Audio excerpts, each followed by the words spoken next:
I don't know what the tuning scene is going to look like in the era of EVs. I mean, it could be. I mean, some of the design, like some of these motors, are basically kind of detuned. The electric motors are detuned from their maximum power output. So, maximum theoretical power output on one might be like 500 horsepower, but like as installed in the car, they like dial it back to like 350 for like longevity and safety and whatever.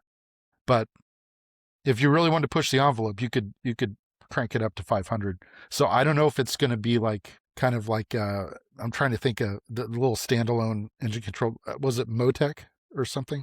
I mean, You know what I'm talking about? there are Motecs where you'd install a standalone engine management system. So if it's going to be kind of like that, where you have like the equivalent of like a Motec on an electric motor that'll allow you to kind of basically override the factory settings and I mean, you AEM's know basically got that, and yeah, I think effectively. I mean, with the Cascadia test hang, Motion yeah. or whoever, there's companies that already have controllers.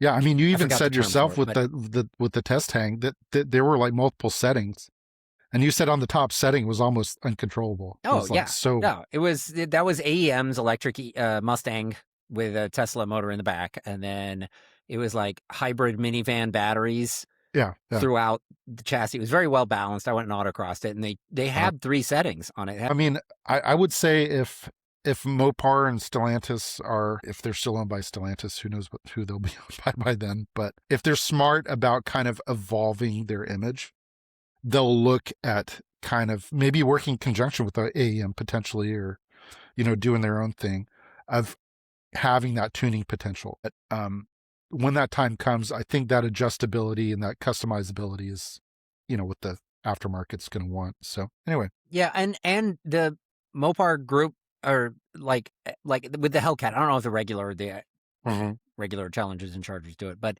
with the Hellcat, you had the red key, so you could do like 500 horse, or you could do 700/800 horse, whichever one you got. Mhm. And so that idea is already there. People already Yeah, welcome that idea. That is yeah, already a fun thing for the vehicle. So for them to sell like a Mopar button that you put in your car, and all of a sudden it adds 150 horsepower and it costs you, I mean, bang for the buck, people are going to be like, whoa, I used to pay thousands for the cams and then thousands more for the and they offer installation. this for like $400 or Yeah. whatever. And it's like 200 horsepower and you just add it and it doesn't wear out anything. They just say like, okay, well, you can't, maybe you can't do like a 5-mile run with it because you'll overheat the batteries, whatever it is that, you only get a minute or something at that between the break, whatever.